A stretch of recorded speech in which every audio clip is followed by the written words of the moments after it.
Me që jemi të çmimet, po të bëj pyetje kështu alla shqiptarshe. A janë produktet tuja vetëm për VIP-at e bllokut? Ja, Me që është dyqanin blok. është kriju kjo ideja në fakt.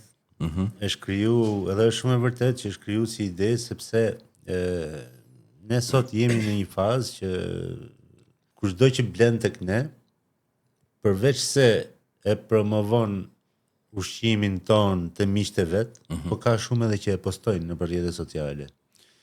Dhe neve jemi bë edhe për hir të këtyre njerëzve dashamirës, jemi bë edhe më shumë viral sepse na postojnë gjithandej pa kur fare interesi.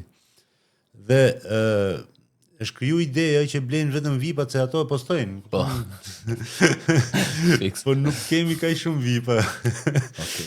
Po të blesh çdo gjë te ne, çdo gjë për ushqimet e shtëpisë, unë kam bëj një llogari shumë thjeshtë herë. Domethënë ndryshimi mund të jetë 100.000 lekë të vjetra në muaj. Ashtu? Që njerëz që ka shumë njerëz që i kanë të ardhurat shumë fikse. Po. Normalisht ato nuk e bëjnë dot.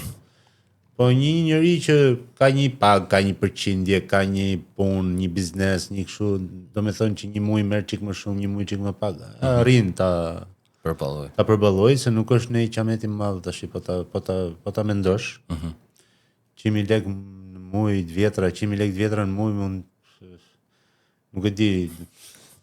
S'është në i vlerë që ty të frenoj të kesh shijen që ke pas në trurin tënd, kesh shëndetin mirë ashtu siç duhet, të kesh produktin të vjel sot, ta kesh sot në tavolinë. Këto nuk janë edhe të thjeshta, se ne pranaj mund të jemi pak më shtrenjtë sepse një produkt që ka 2 ditë aty nëse majmë dot ditën e tretë. Nuk i përgjigjemi dot ritmit të tregut që është që derisa të shitet do rrike rafti. Me që jemi këtu, fikse kjo. Edhe me që jemi të pyetjet alla shqiptarshe.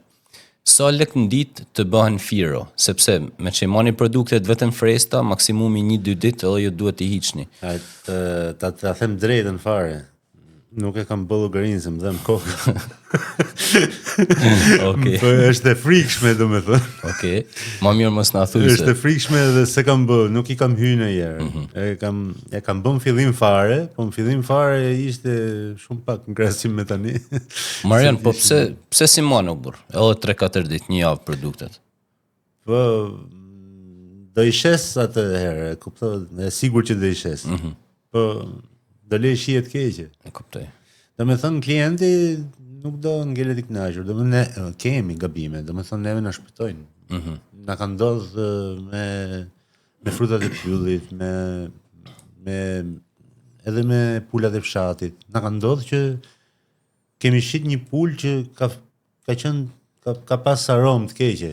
Sa ka fillu në ato momente, ka fillu një farë arome, ka marrë klienti, ka ardhur na ka thënë ja kemi zëvendësu duke kërkuar ndjes, po që edhe ne njerëz jemi, domethënë pavarësisht se kemi 10 veta stafe dhe kujdesen çdo moment për produktet, por ndodh pa dashje, domethënë mund të ndodhi.